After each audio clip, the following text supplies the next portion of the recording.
Hey there guys, I thought with the EU referendum coming up in a few weeks, I'd do a video on Article 20 of the TFEU, which is citizenship of the European Union.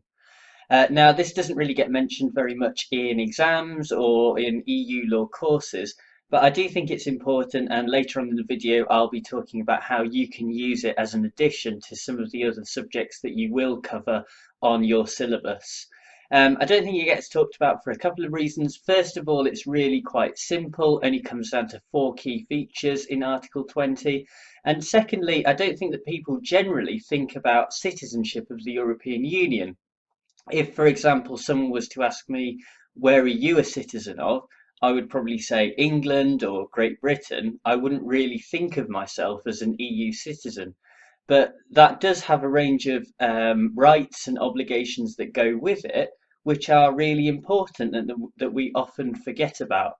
So let's go through the four key features that I mentioned in Article 20, and the first of those is the right to petition.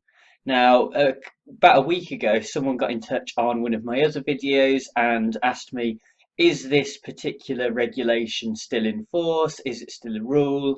And what would I have to do to make sure it got repealed?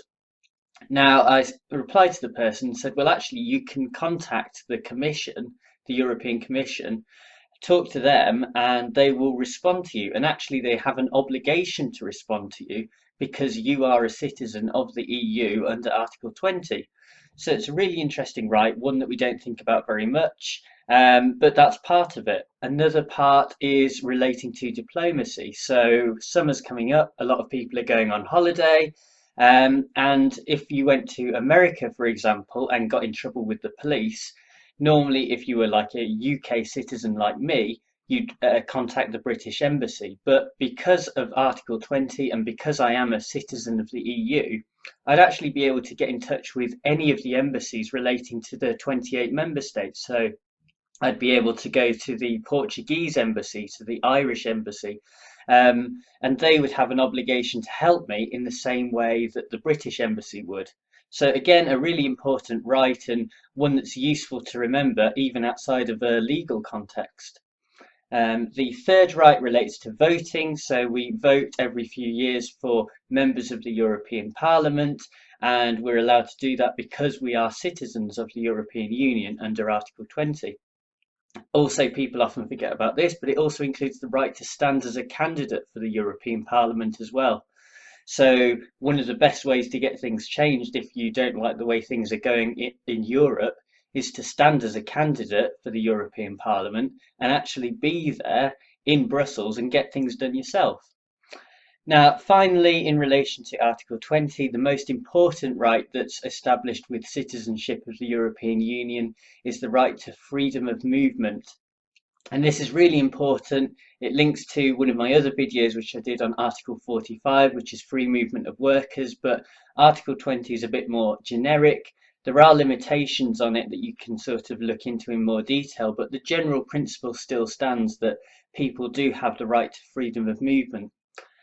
So that's Article 20. If we're using it in an exam or a coursework context, it often doesn't come up on its own. But as I've already mentioned, if you're answering a question on the free movement of workers under Article 45, a good way to start that answer might be to mention Article 20 and to say that citizenship of the European Union is really important and that Article 20 provides almost like a bedrock for establishing further rights such as those in Article 45. Those two are very closely linked together.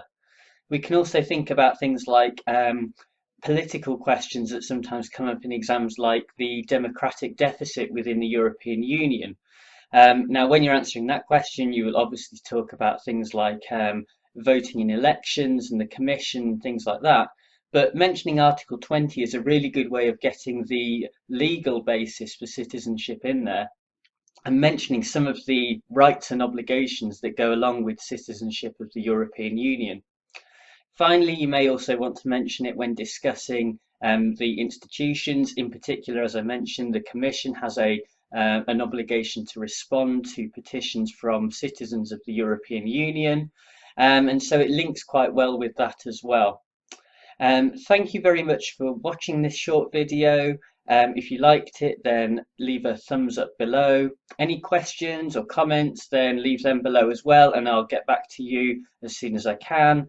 And if you'd like to subscribe for more videos, that really helps my channel. So thank you very much if for those of you who've already subscribed, and if you haven't done so already, hit that subscribe button. Thanks again for watching. Bye.